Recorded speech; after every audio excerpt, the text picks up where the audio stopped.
안녕하세요. 보스턴 부동산 전문가 최은경입니다. 이번에는 웨스턴 동네와 학군 소개에 이어서 올해 웨스턴 하이에서 명문대, 특별히 하버드에 합격한 진짜 학생들의 이야기를 들어보는 시간을 갖겠습니다. 여러분이 또 그토록 궁금해 오셨던 합격의 비밀 바로 시작합니다.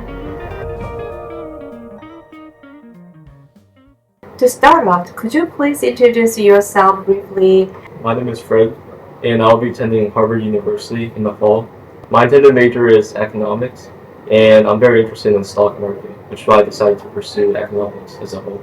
When did you move to the Weston? I moved to Weston in 2012, so that was approximately like 13 years ago. Mm-hmm. Did you like it? Yeah, absolutely, yeah. Okay. So, now when do you think back on your time at the Weston High? Is there a moment that you really stick with you, something especially memorable or meaningful for you? Yeah, absolutely. So when I was a freshman, just getting just like entering Weston High School as like a new kid. So near the end of the school year, when all the seniors were gathering for the clap out, and they were all very united inside the caf.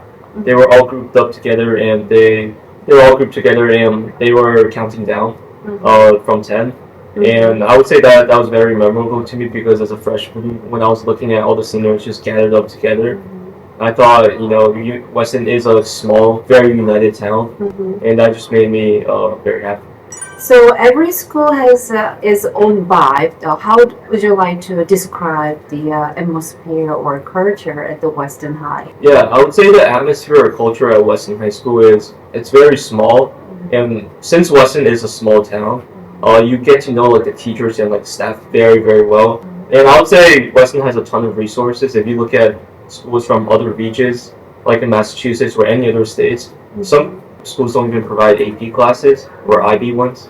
So I think Weston provides a lot of resources, and they provide a lot of I believe they provide maybe like 18 or 19 AP courses, which is more than enough.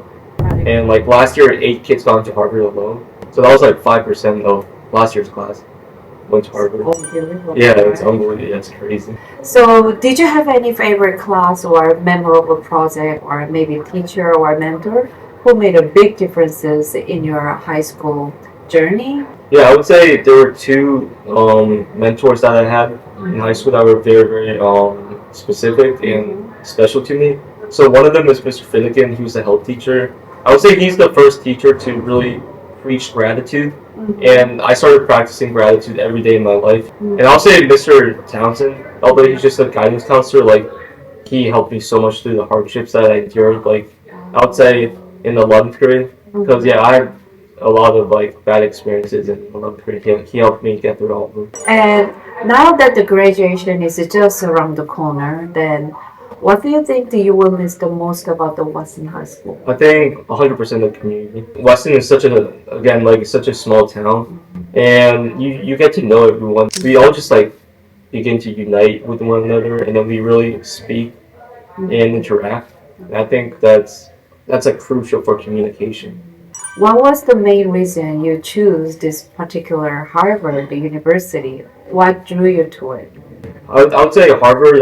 It's like a second home to me, because when I first moved to the U.S., I didn't know any English. My dad, he had tutors from Harvard, so that's when I began really touring the Harvard campus. So I knew about Harvard's campus since first or second grade, and then after my sister got in, I would go to Harvard basically every weekend, because Harvard or Stanford has always been my dream schools. Applying to the college can be so competitive, then especially for the top tier school.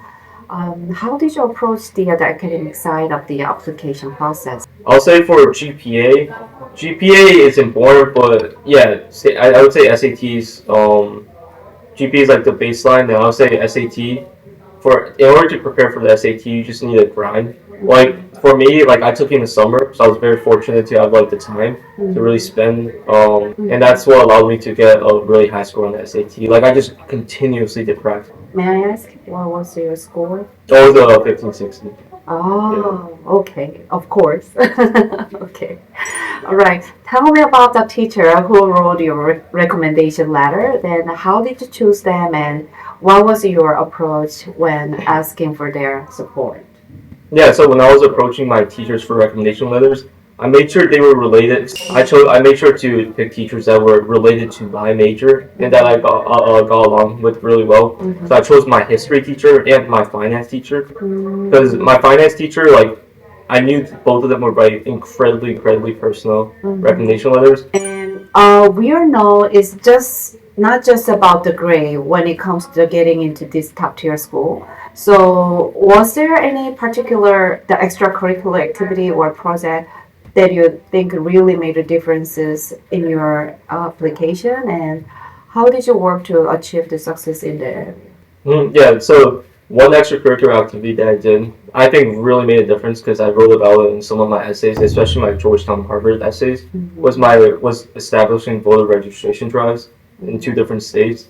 I think that was crucial because I think nowadays in today's society, a lot of people just don't vote, and I think they should to really make a difference, or at least maybe not publicly, but when in the voter sense. And also, like, one story that I always tell people, or that I wrote about in my college essays, is this like 7-year-old woman that I met, and she hadn't voted in 2 decades, and I convinced her to vote, and I thought that was really meaningful too.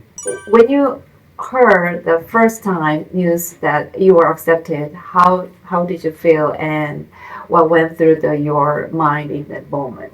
Yeah, when I was accepted, I was really excited.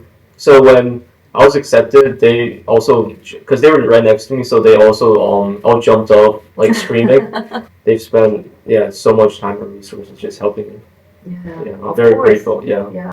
The college application process can be so challenging. So, what did you say was the most difficult part for you, and how did you managing to overcome for that?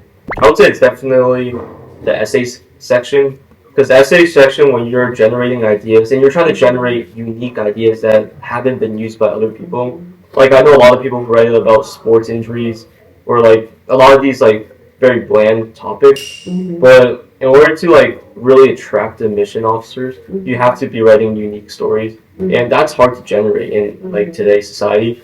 So for me, in order to overcome that, I just use my extracurricular experiences. Like for my Common App essay, I wrote about all my extracurriculars, like the ones I was involved for politics, economics, so like the stock market game, voter registration drives, my internship, all of that. Yeah.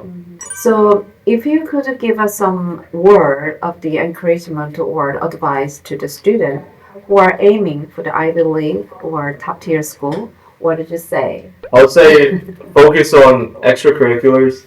I would say extracurriculars is number 1. And then recommendation letters, and then standardized test scores and essays, and GPAs. GPA is important. I think most people spend too much time on GPA. GPA is just the baseline. The admission officers cannot differentiate them in any way possible. So I think it's super important to have extracurriculars, and make sure to have a certain spike, like in what you're trying to major in. Because if you're trying to, for example, if you're trying to major in computer science, make sure you're coding or having like nonprofits are related to like computer science or something similar to that. Thank you so much for taking the time and share with your precious story with us today. Yeah, no problem. Thanks so much for having me. 오케이. 네, 오늘은 이렇게 하버드 합격생의 고등학교에 대한 기억과 또 입시 과정 이야기를 들어봤습니다. 도움이 되셨다면 좋아요, 구독 부탁드리고요. 알림 설정도 꼭 해주세요. 그럼 다음 영상에서 뵙겠습니다. 감사합니다.